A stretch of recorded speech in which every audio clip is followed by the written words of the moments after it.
हळद रुसली कुंकू हसले या मालिकेच्या पुढील काही येणाऱ्या भागांचे अपडेट जाणून घेऊया आपल्या आजच्या या व्हिडिओमध्ये. चला तर मग मित्रांनो, अजिबात वेळ वाया न घालवता सुरुवात करूया आपल्या आजच्या या व्हिडिओला. तर आता आपण पाहणार आहोत की बाळजाबाई यांनी आता कृष्णासाठी जो ट्रॅप रचलेला असतो त्याच ट्रॅपमध्ये बाळजाबाई स्वतःच अडकतात आणि बाळजाबाईंची चांगली कोंडी होते आणि त्यांचं पदही जातं. आता नेमकं सगळं कसं घडतं हे सगळं जाणून घेण्यासाठी आपला हा व्हिडिओ शेवटपर्यंत नक्की पहा. तर आता आपण इथं पाहतो की दुष्यंतने कृष्णाला मातीतनं बाहेर उखरून काढलेलं असतं आणि आता तो धावत पळत, कृष्णा मी तुला काही होऊ देणार नाही, कृष्णा डोळे उघड ना, कृष्णा माझ्याकडे बघ ना, कृष्णा माझ्याशी भांड, मला बोल, मला ओरड, मला रागव, असं करत हॉस्पिटलला कृष्णा आता पोहोचवलेलं असतं कृष्णाला दुष्यंतने. आणि आता तो म्हणत असतो, कृष्णा डोळे उघड, डॉक्टर डॉक्टर. त्याबरोबर त्या ठिकाणी डॉक्टर्स आलेले असतात. तर कान्हा हा डॉक्टरांना म्हणत असतो, डॉक्टर हिला तपासा, बघा ना, अहो काही बोलत नाही आहे, गप्प पडली आहे, डॉक्टर बघा ना. त्याबरोबर डॉक्टर लगेचच पहिलं तर स्ट्रेचर मागवतात. आता कृष्णाला दुष्यंत स्ट्रेचरवरती झोपवतो आणि आता दुष्यंत म्हणत असतो, डॉक्टर प्लीज चेकअप करा, माझी बायको आहे, माझी बायको वाचली पाहिजे, डॉक्टर माझ्या बायकोला काही होऊ देऊ नका. त्यावेळी डॉक्टर ताबडतोब आता लगेचच कृष्णाची नाडी तपासतात आणि म्हणत असतात, ओ माय गॉड, यांचे हार्टबीट तर म्हणजे थांबतच आलेले आहेत, त्यांच्या पल्स खूप स्लो झालेले आहेत, एक काम करा, ताबडतोब यांना ऑक्सिजन लावायची गरज आहे, सिस्टर ऑक्सिजन मास्क घेऊन या. त्याबरोबर आता तिथे बाहेरच ऑक्सिजन आणलं जातं आणि ते पहिलं कृष्णाला लावलं जातं आणि मग त्यानंतर आता डॉक्टर म्हणत असतात, तुम्ही यांना हॉस्पिटलमध्ये घेऊन आलेला आहात, आपण प्रयत्न नक्की करूया यांना जगवण्याचे. त्याबरोबर आता मग डॉक्टर हे विचारू लागतात की हे सगळं नेमकं घडलं कसं. त्यावेळी कान्हा म्हणतो की मला काहीही माहीत नाही आहे, मी तिला जमिनीत पुरलेलं होतं ते बाहेर काढलं आहे आणि इथं आणलं आहे. त्यावर डॉक्टर म्हणतात, व्हॉट, जमिनीत पुरलं होतं? त्यावर दुष्यंत म्हणतो, हो. मग आता मात्र डॉक्टरांना शंका येते की कदाचित हे सगळं हिच्या सासरकडच्यांचंच काम असू शकतं. मग डॉक्टर दुष्यंतला विचारतात, एक मिनटं, आम्हाला पहिलं हे सांगा की तुम्ही कोण आहात. त्यावर दुष्यंत म्हणतो की मी हिचा नवरा आहे, मी मिस्टर दुष्यंत रांगडे पाटील. त्याबरोबर हे ऐकून डॉक्टर म्हणतात, व्हॉट, दुष्यंत रांगडे पाटील म्हणजे बाळजाबाई रांगडे पाटील, सुलोचना रांगडे पाटील यांचे सुपुत्र ना. त्याबरोबर दुष्यंत होकार देतो. मग डॉक्टर म्हणतात, ओ माय गॉड, चक्क सरपंचबाईंच्या घराच्या सुनेवरती हा असा जीवघेणा हल्ला झाला आहे. नाही, हे सगळं खूपच जास्त हॉरिएबल आहे, त्यामुळे पोलिसांना बोलवावं लागेल, पोलिसांनी कारवाई केल्याशिवाय आम्हाला पेशंटला ट्रीटमेंट देता येणार नाही आहे. त्यावर आता दुष्यंत म्हणतो, अहो डॉक्टर काय बोलताय तुम्ही, हे माझ्या बायकोचा जीव जाईल तोपर्यंत. त्यावर डॉक्टर म्हणत असतात, हे बघा सर, मला सगळं मान्य आहे, पण काहीही झालं तरी इथं ट्रीटमेंट करण्याअगोदर पोलिसांनी येणं खूप गरजेचं आहे, पोलिसांना चौकशी करावीच लागेल. मग दुष्यंत म्हणतो, लवकर जे करायचं आहे ते करा, माझी बायको बरी झाली पाहिजे. मग आता डॉक्टर पोलिसांना कॉल करतात आणि पोलिसांना तिथे बोलवून घेतात. त्याबरोबर मग पोलीस चौकशी करू लागतात आणि ते दुष्यंतला विचारत असतात की सगळ्यात पहिली आणि महत्त्वाची गोष्ट आम्हाला हे सांगा की यांना जमिनीत पुरलं कुणी. दुष्यंत म्हणतो, डॉक्टर अहो तुम्ही पोलिसांना बोलवलं होतं ते म्हणजे माझ्या बायकोचे तुम्हाला उपचार करता यावे यासाठी, मग आता पोलीस आले, तुम्ही माझ्या बायकोवरचे उपचार सुरू करा. मी पोलिसांना उत्तर देतो, पोलीस इन्स्पेक्टर साहेब तुम्ही तरी प्लीज सांगा. त्यावर मग आता लगेचच इन्स्पेक्टर साहेब डॉक्टरांना म्हणतात, डॉक्टर ट्रीटमेंटला सुरुवात करा, पुढची कारवाई आम्ही बघतो. त्याबरोबर डॉक्टर श्युअरली असं म्हणतात आणि कृष्णाला घेऊन ट्रीटमेंट करण्यासाठी तिकडनं आतमध्ये जातात. त्याबरोबर इकडे आता दुष्यंतला इन्स्पेक्टर साहेब म्हणतात, मिस्टर दुष्यंत रांगडे पाटील, तुम्ही माझ्या प्रश्नाचं उत्तर दिलेलं नाही आहे, मी तुम्हाला विचारलं यांना मातीत कुणी गाडलं. त्याबरोबर मग दुष्यंत म्हणत असतो, हे बघा साहेब, यातलं मला काहीही माहीत नाही आहे, नाही म्हणजे मी तुम्हाला पूर्वीपासून सगळं सांगतो. 31 निमित्त मी पार्टी ठेवली होती, मला माझ्या बायकोला कृष्णाला प्रपोज करायचं होतं. त्यावर इन्स्पेक्टर साहेब म्हणतात, लग्नाआधी प्रपोज. मग दुष्यंत डॉक्टरांना त्याचबरोबर इन्स्पेक्टरांना त्यांचं लग्न कुठल्या परिस्थितीत झालं, का झालं, मग कृष्णाबरोबर कसं त्याच्या आयुष्यात अंतर होतं, कसं कृष्णाने तो वेगवेगळे राहायचे, ते सगळं सांगितलं. आता हे सगळं पोलिसांना सांगितल्यावर पोलिसांनी तपास घ्यायला सुरुवात केलेली असते. आता पोलिसांनी तपासाला सुरुवात केल्यावर पोलिसांपासून आता ही बातमी वाऱ्याच्या वेगाने संपूर्ण जिल्ह्यात पसरते. आता बातमी जिल्ह्यात पोहोचल्याबरोबर विमन राईट्सच्या माणसांपर्यंत सुद्धा पोहोचलेलीच असते. मग विमन राईट्सच्या बायका ह्या आता आलेल्या असतात थेट हॉस्पिटलला आणि हॉस्पिटलला येऊन त्या अशा डावा बाळजाबाईंवरती ठोकत असतात की हे सगळं जरूर ह्या बाळजाबाईनेच केलं आहे. बाळजाबाई म्हणत असतात की अहो तुम्ही काय बोलताय, हे तुम्हाला तरी कळतंय का? आम्ही आमच्याच घरच्या सुनेच्या बाबतीत हे असलं काहीतरी वंगाळ करू असं तुम्हासनी वाटलंच कसं? उगाचच्या उगाच तुमच्या जिभेला हाड नसल्याप्रमाणे कसं काय बोलू शकता तुम्ही? दुष्यंत बघतोयच ना रे, हे समजा लोक काय म्हणतायत ते कळतंय ना तुला? हे समजे लोक खोटं बोलतायत म्हणून. आता खरं तर बाळजाबाई ह्या मुद्दामून दुष्यंतचे कान भरत असतात जेणेकरून दुष्यंतने कोणावर विश्वास ठेवू नये. त्या म्हणत असतात जर मला कृष्णाला मारायचंच असतं तर तू मला मगाच्याला फोन केलास आणि सांगितलंस की आई कृष्णाची अवस्था इतकी वाईट आहे, तेव्हा मी हॉस्पिटलला आले असते का? कृष्णाला दवाखान्यात दाखल करेपर्यंत तर मी इथं पोहोचले असते का? त्यावर विमन राईट्सच्या बायका म्हणत असतात की हे खूप सासरकडचे करतात, मुलीला हुंड्यासाठी छळतात, मारतात आणि नंतरनं तिला विहिरीत वगैरे ढकलून देतात पायाला बांधून आणि नंतर तिचे पाय सोडतात आणि सांगतात की तिने स्वतःहूनच आत्महत्या करण्याचा प्रयत्न केला आहे. बाळजाबाई आता लगेचच त्या बाईला म्हणतात म्हणजे तुम्हाला आम्ही इतक्या नीच वृत्तीच्या वाटतो का? त्यावर मग आता ती जी विमन राईट्सची बाई असते ती म्हणत असते मॅडम माफ करा पण कोणावरही विश्वास ठेवणं अवघडच आहे की. बाळजाबाई म्हणतात ह्यो समजा आमच्या विरोधकांचा आम्हाला अडकवायला केलेला कट आहे. हे सगळं आमच्या विरोधकांनी केलं आहे, तुम्ही त्यांची चौकशी करा, तिथं तुम्हाला काही ना काहीतरी नक्की सापडेल. त्यावर मग आता त्या विमन राईट्सच्या बायका म्हणतात ठीक आहे बघूया आम्हाला कुठं काय सापडतं ते. आणि मग आता त्या बायका तिकडनं निघालेल्या असतात. अढळराव आता हे सगळं ऐकत असतात शांत उभं राहून. मग आता अढळराव विचार करतात की आता बाळजाला जरा चांगली अद्दल घडवायला हवीच. तिनं कृष्णाच्या जीवाबरोबर खेळ केलाय ना, आता बघच बाळजा म्या काय करतो ते. आणि मग आता लगेचच अढळराव हे देशमानेबाईंना फोन करतात. देशमानेबाई म्हणतात खूप दिवसांनी आठवण काढली आमची. त्याबरोबर अढळराव म्हणतात हो कामसुद्धा अगदी तसंच महत्त्वाचं आहे, आता ते तुम्हालाच पार पाडावं लागणार आहे. त्याबरोबर मग आता लगेचच त्या विचारतात की काय करायचं काय अढळराव सरकार? त्याबरोबर मग लगेचच आता अढळराव सांगू लागतात की कृष्णा म्हणजे आमची सून, तिला कायमचं ह्या जगातनं संपवण्याचा प्रयत्न तुमच्या त्या विरोधकांनी म्हणजे बाळजाबाईनं केला होता. देवाच्या कृपेनं कृष्णा तर आता बरी आहे, पर ते कोण विमन राईट की काय असतं ना त्याची लोकं आली होती इथं हॉस्पिटलमध्ये, पण कृष्णा शुद्धीवर नाही आहे, त्यामुळं हे सगळं कुणी घडवून आणलं हे ती सांगू शकत नाही. म्हणून मग लोकांनी हुंडा वगैरे घेण्याच्या केसमध्ये बाळजाचंच ह्या सगळ्यात हात असेल म्हणून बाळजाला पकडलं. पण बाळजाचं असं म्हणणं आहे की ते तिच्या विरोधकांनी केले. तिचे विरोधक म्हणजे तुम्हीच आहात. आता तुम्हीच या सगळ्यावर तोडगा काढा, कळलं ना? त्यावर त्या आता लगेचच देशमानेबाई सांगतात की तुम्ही काही काळजी करू नका, तुम्ही आम्हाला पूर्वसूचना दिली आहे ना, मग आता बघालच ही देशमानेबाई काय चीज आहे आणि ही काय करू शकते ते. मग लगेचच आता थोड्या वेळात देशमानेबाईच्या घरी ते सगळे पत्रकार वगैरे पोहोचलेले असतात, विमन राईट्सच्या बायकासुद्धा असतात. त्यावेळी देशमानेबाई म्हणतात की तुम्ही आज असं अचानक कसं काय माझ्याकडे येणं केलं? त्याबरोबर देशमानेबाईंना आता त्या ज्या विमन राईट्सच्या बायका असतात त्या म्हणत असतात की मॅडम तुम्ही आम्हाला कोणाला ओळखत नाही का? तुम्ही आम्हाला पहिल्यांदाच भेटताय बहुधा.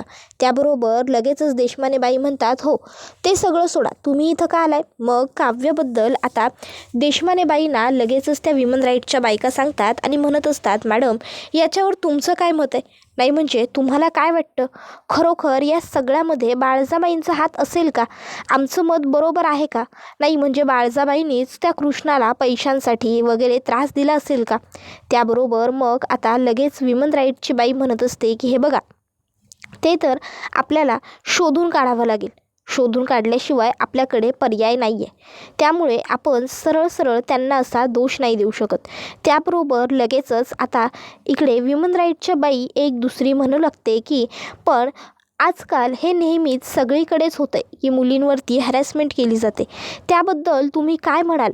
त्याबरोबर मग आता लगेचच इकडे त्या विमन राईटच्या बायका म्हणू लागतात की तेच तर, मुलींबरोबर जो अन्याय होतो, जो अत्याचार सगळी थांबली आहे आणि त्यासाठीच आम्हाला आवाज उठवायचा आहे. बाळजाबाईंसारखी ही श्रीमंत प्रस्त स्वतःच्या घरच्या सुनांना बाहेर तर खूप त्या किती चांगलं सांभाळतात, किती चांगलं वागवतात असं दाखवतात, लोकांसमोर चांगलं गोडगोंडस भासवतात आणि घरात सुनांचा छळ करतात. या बाबतीत तुमचं काय मत आहे? बाळजाबाई यांनी हे सगळं केलं असेल असं तुम्हाला वाटतं का? त्यावर देशमाने बाई म्हणतात, अर्थात हे सगळं त्या बाळजाचंच काम आहे. मी तुम्हाला स्पष्ट शब्दात सांगते, ती कृष्णा त्या बाळजाला सून म्हणून कधीच नकोच होती. कारण त्या बाळजाचा लेक फॉरेन रिटर्न आहे आणि कृष्णा कधी शाळेतसुद्धा गेलेली नाही. शाळा गोरी असते की काळी, वही काळी की गोरी हे सुद्धा कृष्णाला माहीत नाही. आणि तिला तिच्या लेकासाठी कायम हुशार, शिकलेली, सुंदर, सोज्वळ अशी मुलगी हवी होती. हे तिने बऱ्याच वेळा गावातल्या लोकांसमोर बोलूनसुद्धा दाखवलं होतं. तिने कृष्णाचं लग्न तिचा तो दारुंड्या, बेवडा पुतण्या जयकांत त्याच्याबरोबर ठरवलं होतं. त्यावर मग आता लगेचच त्या बायका म्हणू लागतात, देशमानेबाई त्या बाळजाबाई तुमचं नाव घेत आहेत आणि तुम्ही बाळजाबाईंचं, मग आम्ही काय समजायचं? त्यावर देशमानेबाई म्हणतात, कृष्णाला मारण्यामध्ये माझा काय स्वार्थ असणार? मला काही गरज नाही आहे कृष्णाला मारण्याची आणि बाळजाबाईंची विरोधक म्हणून मी कृष्णाच्या जीवावर उठायला मी इतक्या हलक्या मनाची नक्कीच नाही आहे आणि मला हे सगळं करण्याची गरजही नाही आहे. कारण ऑलरेडी आमच्या पार्टीच्या खूप सीट्स निवडून आलेल्या आहेत. त्यामुळे मला त्या बाळजावर जळण्याची सुद्धा गरज नाही आहे. त्यामुळे तुम्हाला मिळालेली माहिती पूर्णपणे चुकीची आहे. कृष्णाच्या जीवावर उठण्यासाठी माझ्याकडे काहीच कारण नाही आहे. पण स्वतःच्या मुलाच्या आयुष्यातून तिला दूर करून त्याच्या आयुष्यात एखादी सुंदर मुलगी आणू पाहणाऱ्या बाळजाबाईंकडे मात्र हे खूप मोठं ठोस कारण आहे. आता विमन राईट्सच्या बायकांना बाळजाबाईंवरती शंका आलेली असते. मग आता इकडे जयकांत हा बाळजाबाईंना म्हणत असतो, काकीसाहेब अहो हे सगळं काय घडून बसलं? नाही म्हणजे आपण करायला गेलो एक आणि घडून तर बसलंय दुसरंच की. तर आता जयकांत आणि बाळजा दोघंजणं बोलत असतात. तोपर्यंतच आता बाळजाबाईंना पार्टी हेडच्या ऑफिसमधनं अध्यक्ष साहेबांचा फोन येतो आणि अध्यक्ष साहेब बाळजाबाईंना सांगतात की हे बघा, आम्ही तुमचं तिकीट कॅन्सल केलेलं आहे. त्यावर बाळजाबाई म्हणतात, काय? अहो पण का? कशासाठी साहेब? त्याबरोबर आता ते साहेब सांगत असतात, अहो अजूनही तुम्हाला का, कशासाठी, परंतु हे प्रश्न पडतायतच का? अहो इकडे तुमच्या सुनेवरती ज्या काही पद्धतीने कोणीतरी हल्ला केलेला आहे, तुम्ही त्या हल्लेखोराला पकडू शकलेला नाही आहात. मग तुम्ही उद्या एवढ्या गावाचं काय रक्षण करणार आहात? तुम्हाला काय वाटतं? त्याबरोबर अढळराव आता गालातल्या गालात हसत असतात. बाळजाबाई आता ही गोष्ट नोटीस करतात. बाळजाबाई लगेचच फोन कट करतात आणि मग आता ते अढळरावांना समोर बोलवतात. अढळराव पुढे येतात आणि म्हणत असतात, काय मग जिरली का मस्ती? तू म्हणाली होतीस ना मोठ्या टेचात, तुला जे हवं तेच तू करणार, कृष्णेला दुष्यंतच्या आयुष्यातून बाहेर बिलवणार. बघ जमतंय का? मी पण म्हणलं होतं तू कृष्णाला दुष्यंतच्या आयुष्यातनं कधीच बाहेर काढू शकत नाहीस. त्यांची गाठ वरती देवयाईनं स्वर्गात बांधली आहे म्हणून. बघ इतके प्रयत्न करूनसुद्धा काही फायदा झालेला नाही आहे. दुष्यंतनं कृष्णाचं शरीर त्या मातीतनं उकरून बाहेर काढलं आणि तिला हॉस्पिटलात दाखल बी केलं आणि आता कृष्णीवर ट्रीटमेंट बी सुरू झाली आहे. त्यावर बाळजाबाई म्हणतात, अहो अजून फक्त ट्रीटमेंट सुरू झाली आहे, अजून ती जगली आहे कुठं? जर ती कृष्णा मेली की नाही तर बघाच म्या काय खुश होतो ते, फक्त बघत राहा. काय बी झालं तरी आज ती कृष्णी जगणार नाहीच. त्यावर अढळराव म्हणतात, अहो आधी तुम्ही तुमची काळजी करा की. नाही, पार्टी ऑफिसने तुमचं तिकीट रद्द केलं आहे बरोबर ना? आता तुम्ही 5 गावची काय, साध्या 1 बी गावची सरपंच होण्याच्या लायक नाही आहात. कारण तुम्ही अख्ख्या गावाच्या पोरीजवळ म्हणजे कृष्णाजवळ खेळ केला आहे, तिच्या जीवाचा खेळ केला आहे. आता गावातली लोक काही तुम्हाला सोडत नाही, फक्त तुम्ही बघत राहा. आता अढळराव बाळजाला सांगतो. बाळजा तर चांगलीच टरारून जाते, घाबरून जाते. तर तोपर्यंत इकडे दुष्यंत हा देवयाईकडे प्रार्थना करत असतो. तो म्हणत असतो की आजपर्यंत मी तुझ्याकडे जे जे मागितलं ते सगळं तू मला दिलं आहेस, सगळं, अगदी सगळं. मग आज मी तुझ्याकडे एक खूप मोठी, मौल्यवान आणि माझी सुखाची गोष्ट मागायला आलो आहे आणि ती म्हणजे माझी कृष्णा. हो देवयाई, माझी कृष्णा मला परत कर. कृष्णाशिवाय माझं आयुष्य अपूर्ण आहे. तिच्याशिवाय माझ्या ह्या जीवनाला काहीसुद्धा अर्थ नाही आहे. कृष्णा हीच माझं जीवन आहे. कृष्णाच माझ्या जीवनाचं सार आहे. आजपर्यंत तिने प्रत्येक वेळी माझा विचार केला, माझ्या सुखाचा विचार केला. मी मात्र कधीच तिचा विचार नाही केला. आणि आता मी तिच्यावर प्रेम करू लागलो, तिचा विचार करू लागलो, आणि आता तू तिला माझ्यापासून हिसकावलंस.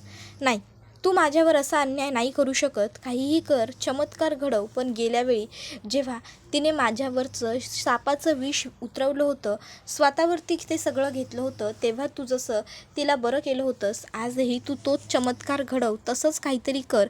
आणि आज माझ्या कृष्णाला वाचवाई. मी तुझ्यासमोर हात जोडतो. मी तुझ्यासमोर प्रार्थना करतोय. माझ्या कृष्णाला कुठल्याही परिस्थितीत बरं कर. हवं तर तिच्यावरचं संकट माझ्यावर ढकल. मला काहीतरी होऊ दे, पण कृष्णाला बरं वाटू देत. आता दुष्यंत देवीच्या उंबरठ्यावरती डोकं ठेवून प्रार्थना करत असतो, तर दुसऱ्या बाजूला बाळजाबाई ह्या स्वतःच्याच प्लॅनमध्ये अडकलेल्या असतात आणि त्यामुळे त्या खूपच जास्त नाराज असतात. तर दुसऱ्याकडे पूजाला वाटत असतं की बरं झालं कृष्णा मेली. कृष्णा आता मेली असली तर मरू दे. काहीही झालं तरी ती कृष्णा उठून बसता कामा नये. जरी ती मेली नसली तरीसुद्धा मी आता त्या बाळजाला हाताशी धरून चांगलंच काम करून घेते त्या कृष्णाचं. एकदा का ती मेली की मग मला हे वेडीचं नाटक वगैरे करण्याची सुद्धा काहीच गरज नाही. मग मला आपोआपच सगळं रान मोकळं होऊन जाईल. दुष्यंत कायमचा माझा होऊन जाईल आणि मी दुष्यंतची. मी आणि तो आम्ही आयुष्यभरांसाठी एकमेकांचे होऊन जाऊ. आम्ही एक होऊन जाऊ. मला त्या बाळजाबाईलासुद्धा लोणी लागावं लागणार नाही. मला दुष्यंतबरोबर कायमचं राहता येईल आणि ते सुद्धा सुखात. खरोखर मी आणि डी एक येऊ. फक्त ती कृष्णा मरायला हवी. त्याबरोबर दुसरीकडे आढळराव हे विचार करत असतात की बाळजा, तुला काय वाटलं होतं तू माझ्या एकुलत्या एका सुनेच्या जीवाजवळ खेळशील आणि मी तुला खेळू देईन? मी तुला एवढ्या सुखासुखी सोडेन? नाही, तू कृष्णाच्या लून खूप मोठी चूक केलीस. आता तर फक्त पार्टी ऑफिसने तुझं तिकीट रद्द केलं आहे आणि तुला सरपंचाच्या पदावरनं कमी केलं आहे. पण हळूहळू तेच पार्टी ऑफिस तुला आता आणखीन काय काय दिवस दाखवतं ना, ते तू बघतच राहशील. कृष्णा ही फक्त माझी सून नाही, तर मी तिला लेक मानलं होतं आणि तू माझ्या लेकीजवळच खेळण्याचा प्रयत्न केलास. तिच्या जीवाशी तू खेळ केलायस. आता बघ तुला काय काय भोगायला लावतो तो हा आढळराव. तू वाघाच्या जबड्यात हात घालून वाघाच्या जबड्यातले दात मोजण्याचा प्रयत्न केलायस, कृष्णाच्या जीवाला हात घालून. आता बघ मी काय करतो ते. त्याबरोबर बाळजाबाई आता टेन्शनमध्ये असतात. काय करायचं, पार्टी ऑफिसला कसं समजवायचं, वरिष्ठांना काय उत्तरं द्यायची. आपला प्लॅन उगाच आपण हा सर्व केला, हा असा बाळजाबाईंना पश्चातापही होत असतो. आणि हा व्हिडिओ इथेच संपतो. व्हिडिओ आवडला असेल तर व्हिडिओला लाईक करा. चॅनलवर नवीन असाल तर चॅनलला सबस्क्राईब करा आणि बेल आयकॉन आठवणीने प्रेस करा, जेणेकरून तुम्हाला पुढच्या प्रत्येक व्हिडिओचं नोटिफिकेशन मिळत जाईल आणि सर्व व्हिडिओंचा आनंद हा अगदी उत्तम पद्धतीने घेता येईल. चला तर मग आजच्या पुरतं इथेच थांबूया. टाटा, बाय बाय, धन्यवाद, take care all of you.